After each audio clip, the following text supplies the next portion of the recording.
Kami dari kelompok 5 akan mempresentasikan tentang uji vitamin yang akan dibawakan oleh saya sendiri sebagai moderator. Saya Dini. Saya Negra Manisya. Saya Nur Fadila.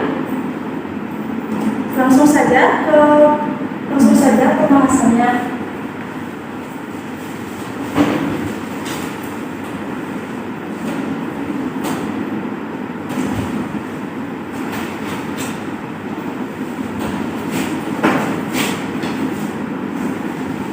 Langsung saja pada pengertian, vitamin adalah zat organik yang dibutuhkan tubuh dalam jumlah kecil untuk berfungsi dan berkembang dengan normal. Kemudian vitamin itu ada yang larut dalam air dan yang tidak larut dalam lemak. Pada sebelah kanan terdapat vitamin yang larut dalam air, yaitu vitamin B1, vitamin B2, vitamin B3, vitamin B5, vitamin B6, vitamin B7, vitamin B9, vitamin B12, sama vitamin C. Dengan nama lain, vitamin B1 yaitu tiamin, dan vitamin B2 riboflavin, kemudian vitamin B3 nama lainnya niacin, kemudian vitamin B5 nama lainnya asam pentotenat, kemudian vitamin B6 pyridoxine, kemudian vitamin B7 biotin, dan vitamin B9 asam folat, vitamin B12 cobalamin, kemudian vitamin C asam ascorbat. Kemudian pada sebelah kiri ada vitamin yang larut dalam lemak, yaitu vitamin A, nama lainnya ada retinol, kemudian vitamin B, nama lainnya kolekalsiferol, kemudian vitamin C ada tokoferol, kemudian yang terakhir vitamin K, yaitu filovoid. Selanjutnya ada alat untuk mengidentifikasi vitamin pada uji-uji yang dilakukan pada saat praktikum, yaitu yang pertama ada tabung reaksi, kemudian tabung reaksi, kemudian ada Bunsen dan gelas kimia, kemudian ada pH universal, kemudian ada kaki 3, kemudian ada penjepit kayu, sama spatel dan pinset. Kemudian ada bahan. Yang pertama ada minyak ikan, yang kedua kloroform, yang ketiga asam asetat anhidrat, yang ketiga kristal SbCl3, kemudian TCA, kemudian H2O2, kemudian tiamid, kemudian Pb asetat, kemudian NaOH3n, kemudian ada NaOH6n, kemudian bismut nitrat, Hi sama pyridoxine, CuSO4, FeCl3, vitamin C, benedik, sama NaHCO3. Kemudian dilanjut sama teman saya. Baik, selanjutnya ada prosedur dan pembahasan pada uji untuk vitamin ini. Yang pertama ada uji untuk menentukan adanya vitamin A. Yang pertama kita melakukan uji dengan menyiapkan sampel. Di sini kami menggunakan sampel minyak ikan atau bisa menggunakan sampel yang lain. Minyak ikan ini sebagai sumber untuk vitamin A-nya. Kemudian direaksikan dengan kloroform. Kloroform ini sebagai pelaut organik yang digunakan untuk yang nantinya akan melakukan vitamin A-nya. Kemudian yang keduanya ada asam asetat anhidrat. Asam asetat ini yang nantinya akan bekerja sebagai reagen yang akan bereaksi, yang akan membantu dalam reaksi di dalam prosedur ini. Yang terakhir ada tambahkan kristal SbCl3. Kristal ini sebagai reagen yang nantinya akan bereaksi dengan vitamin A untuk membantu warna spesifik. Warna spesifik ini diperlukan untuk nanti kita dapat mengidentifikasi ada tidaknya vitamin A tersebut. Jika positif untuk prosedur pertama akan menghasilkan kompleks berwarna biru. Kemudian yang kedua sama kita menggunakan prosedur yang kedua sama kita menggunakan minyak ikan sebagai sampelnya.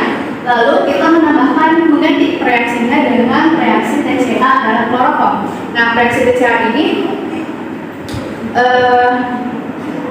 sifatnya sangat kuat sebagai asam karena pada uji ini kita membutuhkan suasana asam. Nah, nanti akan menghasilkan warna larutan yang agak hijau. Nah, agak hijau ini menunjukkan agak hijau atau warna biru atau merah kecoklatan. Untuk positif itu akan menghasilkan warna biru atau merah kecoklatan. Kemudian yang kedua ada uji penentuan adanya vitamin D.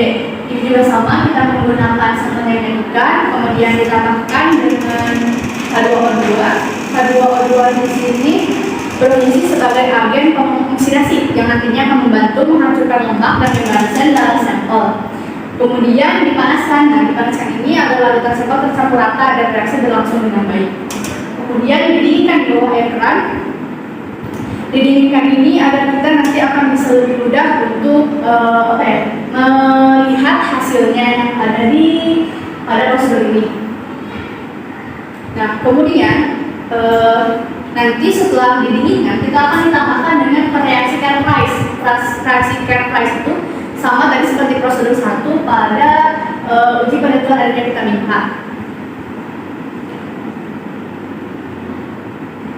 Nah, setelah ditambahkan Carl-Preiss nanti yang akan bereaksi dengan vitamin D dan akan menghasilkan warna jingga kuning. Jika positif ada vitamin D akan menghasilkan warna jingga kuning. Yang selanjutnya ada penentuan adanya vitamin B1. Vitamin B1 ini kita menggunakan sampel tiamin atau tiamin itu nama lain dari vitamin B1. Kemudian ditambahkan dengan PB asetat. PB asetat dan AOH ini ditambahkan untuk menciptakan lingkungan basah karena dalam kondisi ini akan memfasilitasi reaksi yang diinginkan dan menghasilkan indikator visual yang lebih jelas. Nah, nanti juga akan terbentuk endapan dari PB yaitu PbOH2 yang nantinya tidak akan terdapat. Nah, endapan ini yang nantinya akan bereaksi dengan tiamin atau dengan vitamin B1 ini untuk sehingga menghasilkan kompleks berwarna jingga jika positif adanya vitamin B1. Kemudian ada prosedur yang kedua yaitu kita menggunakan sentence tiamin lagi lalu direaksikan dengan larutan bismut nitrat. Nah, larutan bismut nitrat ini nantinya akan memberikan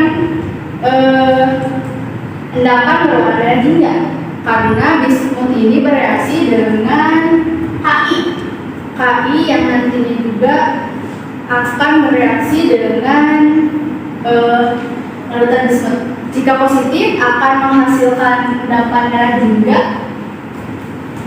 Selanjutnya akan dibawakan oleh teman saya.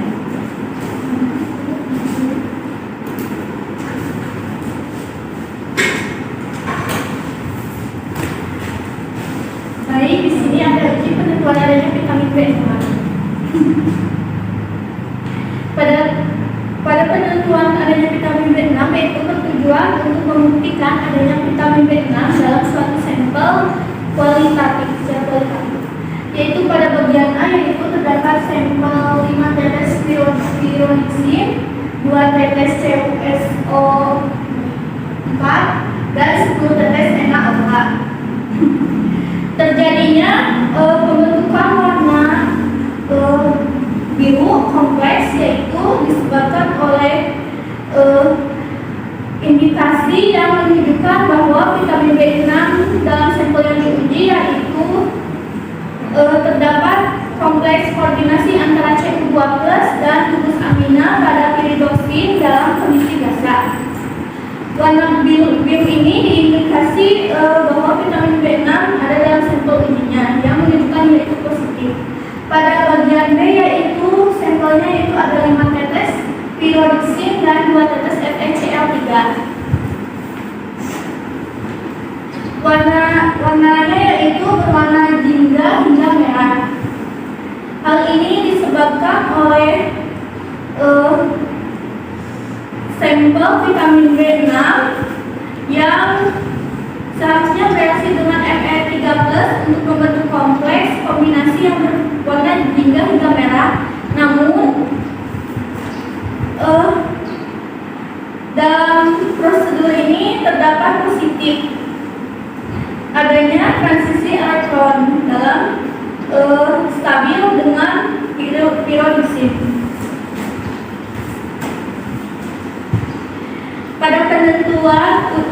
uji adanya vitamin C yang bertujuan untuk membuktikan adanya vitamin C dalam suatu sampel secara kualitatif, yaitu pada bagian A yaitu ada sampelnya 5 tetes vitamin C ditambahkan dengan 15 tetes Benedict dan dipanaskan selama 2 menit sampai mendidih.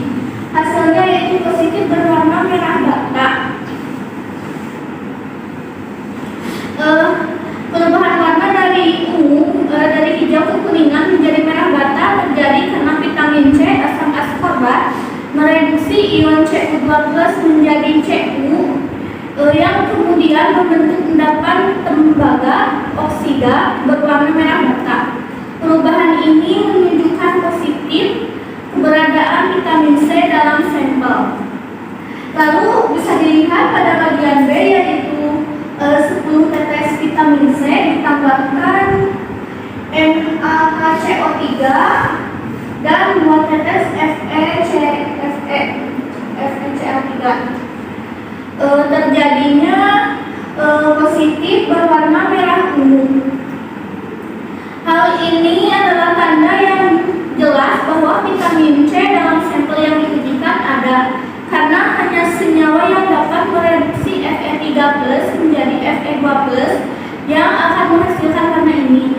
Uji ini digunakan untuk mendeteksi vitamin secara kualitatif karena hanya asam askorbat yang dapat menyebabkan perubahan warna tersebut dalam reaksi dengan FeCl3 dan NaCO3 yang menghasilkan positif.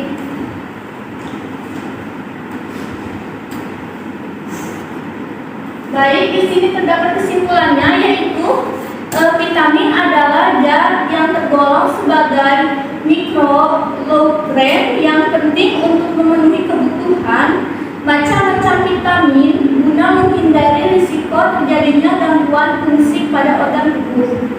Yang kedua yaitu setiap prosedur memiliki standar visual yang spesifik untuk menginformasi keberadaan vitamin dalam sampel. Dan yang ketiga yaitu vitamin A dan B melibatkan pembentukan kompleks berwarna dengan reagen spesifik. Vitamin B1 dan B6 juga sama melibatkan pembentukan kompleks berwarna dengan reagen spesifik dalam suasana basah atau dengan ion logam, sedangkan vitamin C melibatkan reaksi redoks.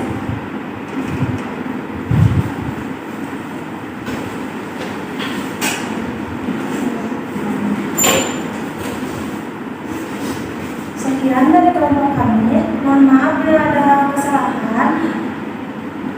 Kami tutup. Wassalamualaikum warahmatullahi wabarakatuh.